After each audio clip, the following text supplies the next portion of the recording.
بدر الدجا تم پہ کروڑوں درود، طیبہ کے شمس الضحیٰ تم پہ کروڑوں درود، طیبہ کے شمس الضحیٰ تم پہ کروڑوں درود، شافع روز جزا تم پہ کروڑوں درود، شافع روز جزا تم پہ کروڑوں درود، دافع جملہ بنا تم پہ کروڑوں درود، دافع جملہ بنا تم پہ کروڑوں درود، اور کوئی غیب کیا تم سے نہا ہو بھلا، اور کوئی غیب کیا تم سے نہا ہو بھلا، جب نہ خدا ہی چھپا تم پہ کروڑوں درود، جب نہ خدا ہی چھپا تم پہ کروڑوں درود، آنکھ عطا کیجئے حسن ضیا دیجئے، جلوہ قریب آ گیا تم پہ کروڑوں درود، جلوہ قریب آ گیا تم پہ کروڑوں درود، کام وہ لے لیجئے تم کو جو راضی کرے، کام وہ لے لیجئے تم کو جو راضی کرے، ٹھیک ہو نام رضا تم پہ کروڑوں درود، ٹھیک ہو نام رضا تم پہ کروڑوں درود۔ آئیے سب سے پہلے آپ اور ہم مل کر حبیب کبریا امام الانبیاء، بے کسوں کے کس، بے بسوں کے بس، بے سہاروں کے سہارا، بے چاروں کے چارہ، غریبوں کے حامی، یتیموں کے والی، شفیع المذنبین، رحمت للعالمین، حضور تاجدار عرب و عجم، فخر آدم و بنی آدم، احمد مجتبی محمد مصطفیٰ صلی اللہ علیہ وآلہ وسلم کی بارگاہ میں جھوم جھوم کر درود پاک کا نذرانہ پیش کرتے ہیں۔ بڑے آواز سے صلی اللہ علیہ وسلم، نحن محمد صلی اللہ علیہ وسلم، صلاۃ و سلام علیک یا رسول اللہ صلی اللہ علیہ وآلہ وسلم۔ میں نے اس آیت کریمہ کی تلاوت کرنے کا شرف حاصل کیا۔ اللہ رب العزت ارشاد فرماتا ہے، ان اللہ و ملائکتہ یصلون علی النبی یا ایھا الذین آمنوا صلوا علیہ وسلموا تسلیما۔ بے شک اللہ اور اس کے فرشتے درود بھیجتے ہیں غیب بتانے والے نبی پر۔ اے ایمان والو تم بھی درود اور خوب خوب سلام بھیجو۔ اللہ رب العزت ایمان والوں سے کہہ رہا ہے۔ اب اس سے پتہ چلتا ہے کہ میرے رب نے درود اور سلام کی جو نعمت جن کی قسمت میں لکھی ہے وہ ایمان والے ہیں، اور جو درود و سلام سے چڑھنے والے ہیں وہ ایمان والے نہیں ہیں، کیونکہ اللہ تو ارشاد فرما رہا ہے، اے ایمان والو اللہ کے نبی پر درود و سلام بھیجو۔ اور یہ درود و سلام بھیجنا خدا کی سنت ہے، تو پتہ یہ چلتا ہے کہ جو مصطفیٰ کا عاشق ہوتا ہے، جو مصطفیٰ سے سچا پیار کرتا ہے، وہی اپنے آقا پر درود بھی پڑھتا ہے، سلام بھی پڑھتا ہے۔ اور یہ صلاۃ و سلام کی ایسی نعمت ہے، اللہ رب العزت نے درود پاک کی ہمیں ایسی نعمت عطا کی ہے، اور میرے نبی کی عظمت و شان اس میں بیان کی ہے کہ حضرت آدم علیہ السلام کو اللہ رب العزت نے ان کی تعظیم اور توقیر کے لیے تمام فرشتوں کو حکم دیا کہ آدم کو سجدہ کرو، لیکن وہ صرف ایک آن کے لیے تھا، صرف ایک آن کے لیے یہ حکم تھا کہ آدم کو سجدہ کیا جائے، لیکن اللہ رب العزت نے اس کے بعد ہمیشہ ہمیشہ کے لیے سجدہ تعظیمی بھی حرام کر دیا، یعنی اس کے بعد کسی کو سجدہ تعظیمی بھی کرنا حرام ہے۔ اللہ رب العزت نے حضرت آدم علیہ السلام کی تعظیم اور توقیر کے لیے صرف ایک مرتبہ فرشتوں نے سجدہ کیا، لیکن میرے نبی کی عظمت و شان تو دیکھیں، میرے نبی کی کیا عظمت ہے، میرے نبی کی کیا شان ہے۔ میرے رب نے ارشاد فرمایا، ان اللہ و ملائکتہ یصلون علی النبی یا ایھا الذین آمنوا صلوا علیہ وسلموا تسلیما۔ بے شک اللہ اور اس کے فرشتے درود بھیجتے ہیں غیب بتانے والے نبی پر۔ اے ایمان والو تم بھی درود اور خوب خوب سلام بھیجو۔ پتہ چلتا ہے کہ میرے رب نے ایمان والوں کو حکم دیا کہ جتنا چاہو، جتنا زیادہ چاہو، بلکہ خوب تو زیادہ کو ہی کہا جاتا ہے کہ جتنا زیادہ چاہو میرے حبیب پر صلاۃ و سلام بھیجو۔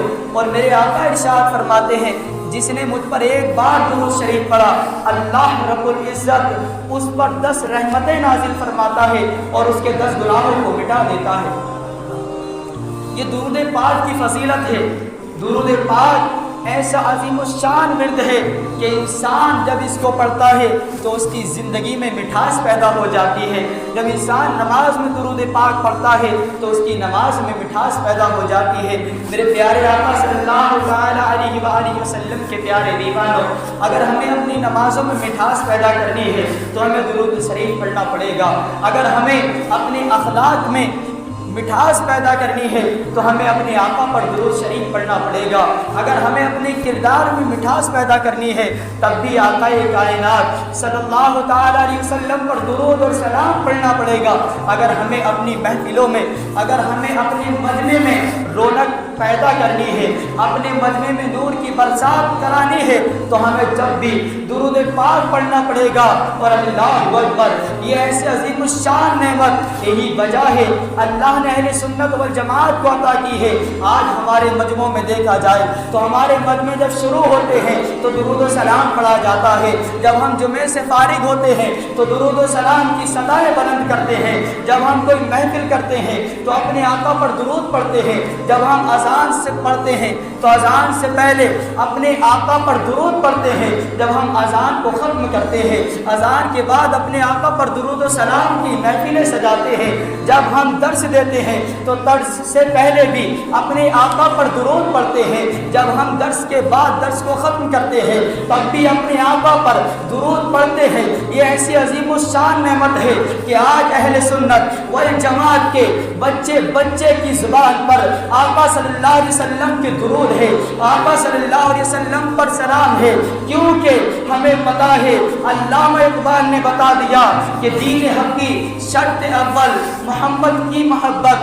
دین حق کی شرط اول ہے، اگر اسی میں ہو خامی تو سب کچھ نامکمل ہے. اور یہ درود پاک کی محبت کوئی دل میں بٹھایا نہیں، بلکہ کہا جاتا ہے کہ محبت کی نہیں جاتی، ہو ہی جاتی ہے. محبت کی نہیں جاتی، ہو ہی جاتی ہے. یہ شعلہ خود بھڑکتا ہے، بھڑکایا نہیں جاتا. یہ شعلہ خود بھڑکتا ہے، بھڑکایا نہیں جاتا. یہ درود و سلام وہی پڑھتے ہیں جن کے دل میں آقا صلی اللہ تعالیٰ علیہ وسلم کی محبت جلوگر ہوتی ہے. اور وہ لوگ خوش نصیب ہیں جو رات دن اپنے آقا پر درود و سلام میں گزارتے ہیں. اب کچھ لوگ ایسے بھی ہیں جن کو درود و سلام سے بڑی تکلیف ہوتی ہے. وہ کہتے ہیں کہ تم اذان سے پہلے درود کیوں پڑھتے ہو، نماز کے بعد درود کیوں پڑھتے ہو، کھڑے ہو کر سلام کیوں پڑھتے ہو، اس ٹائم کیوں پڑھتے ہو، اس ٹائم کیوں پڑھتے ہو. ارے بھائی، تمہیں کیا پریشانی ہے؟ تم کون ہوتے ہو ٹائم مقرر کرنے والے؟ میرے رب نے تو حکم دیا، ان اللہ و ملائکتہ یصلون علی النبی یا ایھا الذین آمنوا صلوا علیہ وسلموا تسلیما. بے شک اللہ اور اس کے فرشتے غیب بتانے والے نبی پر درود بھیجتے ہیں. اور اے ایمان والو، تم بھی خوب خوب درود و سلام بھیجو. تو اللہ نے یہ تو حکم نہیں دیا کہ جمعے کے بعد بھیجو، عصر کے بعد پڑھو، مغرب کے بعد پڑھو. اللہ نے کوئی ٹائم تو مقرر نہیں کیا. جب اللہ نے مقرر نہیں کیا تو تم کون مقرر کرنے والے ہوتے ہو؟ جب ہمارا دل چاہے گا جب ہم درود و سلام پڑھیں گے، کیونکہ ہمارے رب نے کوئی ٹائم ہم کو نہیں بتایا کہ اس ٹائم پڑھو، بلکہ چھوٹ ہے کہ جب چاہو، جس وقت چاہو اپنے نبی پر درود و سلام پڑھو. اللہ تم پر رحمت عطا فرمائے گا. یہ کوئی گھڑی ایسی نہیں ہے کہ جس میں کہ درود شریف نہیں پڑھا جائے. جب اللہ قید نہیں لگا رہا تو تم لوگ کون ہوتے ہو قید لگانے والے؟ ہم تمہاری باتوں میں آنے والے نہیں. ہم اپنی محفلوں میں بھی درود پاک پڑھیں گے. ہم اپنے بیان سے پہلے، بیان کے بعد اپنی ہر ادا میں نبی پاک پر درود و سلام پڑھیں گے. کیونکہ یہ ایمان والوں کی قسمت میں ہے، بے ایمانوں کی قسمت میں صلاۃ و سلام پڑھنا نہیں ہے. اب میں آپ کو ایک ایسا عظیم الشان واقعہ سناؤں جس سے آپ کا دل بار بار اٹھے گا. لوگ کہتے ہیں کہ اس ٹائم کیوں پڑھتے ہو، اس ٹائم کیوں پڑھتے ہو، تو ان کی باتوں پر غور نہیں دینا. ہمیں حدیث پاک سمجھنی ہوگی. حضرت ابی ابن کعب رضی اللہ تعالی عنہ ایک مرتبہ رسول کریم صلی اللہ تعالی علیہ وسلم کی بارگاہ میں عرض گزار ہوتے ہیں. عرض کرتے ہیں، آقا صلی اللہ تعالی علیہ وآلہ وسلم، میں آپ پر درود و سلام پڑھتا ہوں. میں درود و سلام پڑھنے کے لیے، آپ پر درود پڑھنے کے لیے کتنا وقت مقرر کروں؟ فرماتے ہیں، کیا آقا، میں آپ پر درود و سلام پڑھنے کے لیے دن اور رات کا چوتھائی حصہ مقرر کر لوں؟ میرے آقا نے ارشاد فرمایا، جتنا چاہو زیادہ کرو، تمہارے لیے بہتری ہے. جتنا چاہو زیادہ کرو تو تمہارے لیے بہتری ہے. حضرت ابی ابن کعب رضی اللہ تعالیٰ عنہ پھر عرض گزار ہوتے ہیں اور عرض کرتے ہیں آقا کیا میں درود و سلام آپ پر پڑھنے کے لیے دن اور رات کا آدھا حصہ مقرر کر لوں؟ تو میرے آقا نے ارشاد فرمایا جتنا چاہو، اگر اور بھی زیادہ چاہو تو تمہارے لیے بہتر ہے۔ حضرت ابی بن کعب پھر عرض کرتے ہیں آقا کیا میں درود پڑھنے کے لیے آپ پر 1/2 حصہ مقرر کر لوں دن اور رات کا؟ آقا نے کہا کہ جتنا چاہو، اگر اور بھی زیادہ کر لو تو تمہارے لیے بہتر ہے۔ حضرت ابی ابن کعب رضی اللہ تعالیٰ عنہ عرض کرتے ہیں آقا پھر تو میں دن اور رات کے سارے حصے میں، دن اور رات میں آپ پر درود و سلام پڑھتے ہوئے گزاروں گا۔ تو میرے آقا نے ارشاد فرمایا کہ تمہارے غموں کے لیے یہ کافی ہے اور تمہارے گناہ مٹا دیے جائیں گے۔ اس لیے اعلیٰ حضرت کہتے ہیں اپنے خطا کاروں کو اپنے ہی دامن میں لے، اپنے خطا کاروں کو اپنے ہی دامن میں لے، کون کرے یہ بھلا تم پہ کروڑوں درود، کون کرے یہ بھلا تم پہ کروڑوں درود۔ تو آقا نے ارشاد فرما دیا کہ ابی ابن کعب تم سارا دن اور ساری رات مجھ پر درود پاک پڑھو گے تو تمہارے لیے اور بہتر ہے۔ تو آقا نے ان سے منع نہیں کیا کہ اس وقت مت پڑھنا، اتنا کر لو اتنا کر لو، بلکہ میرے آقا نے ارشاد فرمایا اے ابی ابن کعب جتنا تم زیادہ چاہو، جتنا تم سے ہو سکے مجھ پر درود و سلام پڑھو۔ تو درود و سلام پڑھنا میرے آقا ہم کو بتا رہے ہیں۔ تو یہ لوگ کون ہوتے ہیں جو درود و سلام سے روک سکتے ہیں؟ درود و سلام وہی لوگ پڑھتے ہیں جن کو آقا چاہتے ہیں۔ ہمارا درود و سلام میرے آقا صلی اللہ علیہ وسلم سنتے ہیں، اور کیسے سنتے ہیں؟ لوگ کہتے ہیں کہ وہ تو دور ہے۔ کس نے کہا ہمارے آقا دور ہیں؟ کس نے کہا ہمارے آقا دور ہیں؟ تم کون سی حدیث سے یہ بات لائے کہ ہمارے آقا دور ہیں؟ میرے اللہ نے تو قرآن میں ارشاد فرما دیا النبی اولیٰ بالمؤمنین من انفسہم، یہ مومنوں کے نبی ان کی جانوں سے بھی زیادہ قریب ہیں۔ ہمارے نبی تو ہماری جان سے زیادہ ہمارے قریب ہیں، دور کہاں سے ہو گئے؟ جو جان سے زیادہ قریب ہے وہ سلام سنتا بھی ہے، ہر بات کو دیکھتا بھی ہے، تو ہمارے نبی تو ہمارے اتنے قریب ہیں۔ ہاں تم سے دور ہے کیونکہ وہ گستاخوں کے دلوں میں نہیں رہتے بلکہ اپنے عاشقوں کے قریب رہتے ہیں۔ تو درود و سلام کی تو یہ برکتیں ہیں۔ ساری دنیا کا مال و دولت ایک طرف رکھ دیا جائے اس کی کوئی حیثیت نہیں درود پاک کے سامنے۔ شہر بلخ میں ایک تاجر رہتا تھا، اس کے 2 بیٹے تھے۔ یہ سوداگر بہت مالدار تھا، اس کا انتقال ہوا تو اس کے دونوں بیٹوں نے اس کی وراثت میں جو مال چھوڑا تھا اس کو آدھا آدھا بانٹ لیا۔ جب دنیا کا مال بانٹا تو بانٹنے میں کوئی پریشانی نہیں آئی، کوئی دقت کا سامنا نہیں کرنا پڑا، لیکن معاملہ اس بات پر اٹک گیا، جھگڑا اس بات پر ہو گیا کہ اس کے والد نے 3 حضور پاک صلی اللہ علیہ وسلم کے بال مبارک، منہ مبارک چھوڑے تھے۔ اب بڑا بھائی کہنے لگا کہ ایسا کرتے ہیں کہ دونوں بھائی ایک ایک بال لے لیتے ہیں، اور جو تیسرا بال ہے اس کے 2 ٹکڑے کر کے آدھا آدھا کر لیتے ہیں، آدھا تو لے لے اور آدھا میں لے لوں گا۔ چھوٹا بھائی عاشق رسول تھا، بہت بڑا عاشق تھا، عابد تھا، عبادت کرنے والا تھا، اپنے آقا سے سچی محبت کرنے والا تھا۔ جب اس نے یہ سنا کہ یہ میرے آقا کے بال کے ٹکڑے کرے گا تو اس کا دل دہل اٹھا اور کہنے لگا اے بھائی میں ہرگز ایسا نہیں ہونے دوں گا، ہرگز میں اپنے آقا کے بال کے 2 ٹکڑے نہیں کرنے دوں گا۔ تو اس کا بھائی غصے میں آ گیا اور کہنے لگا اگر تیرے دل میں اس بال کی اتنی ہی اہمیت ہے، اتنی ہی تعظیم ہے، اتنی ہی تکریم ہے تو ایسا کر یہ تینوں بال تو لے لے اور اپنے حصے کا سارا مال اور دولت مجھے دے دے۔ اس کے بھائی نے کہا کہ ٹھیک ہے، تینوں بال میں لے لیتا ہوں اور میرا سارا مال اور دولت تو لے لے۔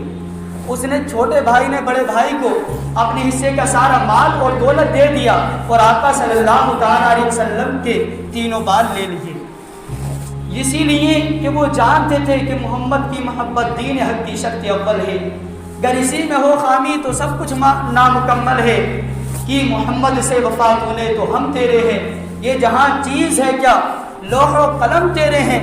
اب چھوٹے بھائی نے آقا کے تینوں بال مبارک نے پاس رکھ لیے ان کو خوشبو میں سجایا اور سامنے رکھ کر روزانہ آقا صلی اللہ تعالیٰ علیہ وسلم پر درود و سلام بھیجتا۔ اب درود و سلام کی برکت سے اس کے کاروبار میں دن بدن ترقی ہوتی گئی اور وہ چند ہی دنوں میں ایک مالدار شخص بن گیا، اور وہ بڑا بھائی جس نے حضور کے بال کے عوض مال اور دولت لیا تھا، دن بدن اس کے کام میں، اس کے کاروبار میں نقصان ہوتا رہا، دن بدن وہ نیچے ہوتا رہا۔ آخرکار ہوا کیا؟ جس نے بال لیے تھے وہ دنیا اور آخرت میں کامیاب ہو گیا، اور جس نے حضور کے بال کے عوض ساری دولت لی تھی وہ مفلس اور لاچار ہو گیا۔ اس لیے میرے آقا صلی اللہ علیہ وسلم کے پیارے دیوانوں، یہ واقعہ ہم کو سبق دیتا ہے کہ مصطفیٰ کی محبت ہی سب کچھ ہے۔ مصطفیٰ کے دین کے لیے نکلو۔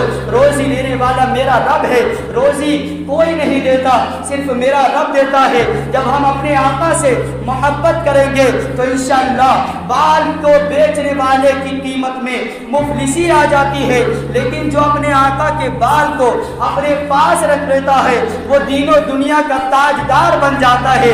اس لیے کہ کی محمد سے وفا تو نے تو ہم تیرے ہیں، یہ جہاں چیز ہے کیا لوگ و قلم تیرے ہیں۔ تو آقا کی محبت ہی سب سے بڑھ کر ہے۔ اور کہاں کہاں درود و سلام سے تم بچو گے، کہاں تک بچو گے؟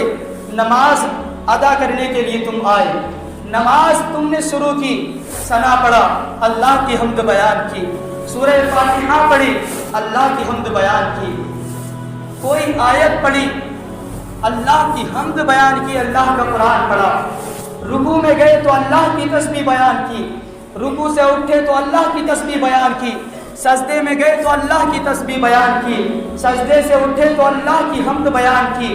لیکن 2 رکعت مکمل کرنے کے بعد قاعدے تک تم پہنچے، لیکن تمہاری نماز ابھی مکمل ہی نہیں ہوئی۔ تم نے التحیات للہ والصلوات بھی پڑھ لیا، والطیبات بھی پڑھا، لیکن تمہاری نماز پوری نہیں ہوئی۔ تم نے کہا التحیات للہ والصلوات والطیبات، تمام تحیاتیں اور نماز پاکیزگی اللہ کے لیے ہیں۔ اب اتنا پڑھ کر سلام پھیرو اور علماء کرام سے پوچھو کہ تمہاری نماز ہوئی یا نہ ہوئی، تو ہر ایک آدمی یہ جواب دے گا کہ تمہاری نماز ادا نہ ہوئی جب تک تم السلام علیکہ ایھا النبی و رحمت اللہ، جب تک تم اپنے نبی پر درود نہیں بھیجو گے، جب تک تمہاری نماز مکمل نہیں ہوتی۔ اے اللہ، ہم نے نماز کے لیے کھڑے ہوئے، ثنا میں ثنا پڑھا، تیری حمد بیان کی، درود پڑھا، تیری حمد، سورہ فاتحہ پڑھی، تیری حمد بیان کی، قرآن کی آیت پڑھی، تیری حمد بیان کی، سجدے میں گئے، تیری تسبیح پڑھی،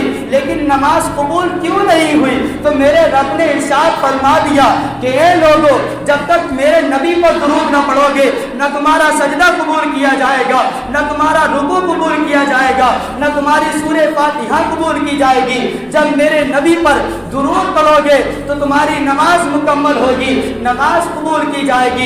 تو اگر اپنی نمازوں کو قبول کرانا چاہتے ہو، اگر رکوع اور سجدے کو رب کی بارگاہ میں مقبول بنانا چاہتے ہو، تو میرے نبی پر درود و سلام پڑھو، تمہاری نماز بھی قبول کی جائے گی اور تم کو رحمتیں بھی عطا کی جائیں گی۔ تو یہ آقا پر درود پڑھنے کی ہمیں نعمت عطا ہوئی ہے کہ ہم جب چاہیں اپنے آقا پر درود پڑھیں۔ آج ہمارے وہ بھائی درود و سلام پر سوال اٹھاتے ہیں، وہ آقا کی عظمت بیان کرنے پر، وہ بزرگوں کی تعظیم کرنے پر سوال اٹھاتے ہیں، اور فتوے بھی وہ چھوٹے نہیں دیتے۔ ڈائریکٹ وہ فتویٰ جو دیتے ہیں نا کہ شرک ہو گیا، کسی کے ہاتھ چوم دیا، ارے بھائی یہ شرک ہو گیا۔ ارے میرے بھائی شرک بتا تو شرک کی تعریف کیا ہے؟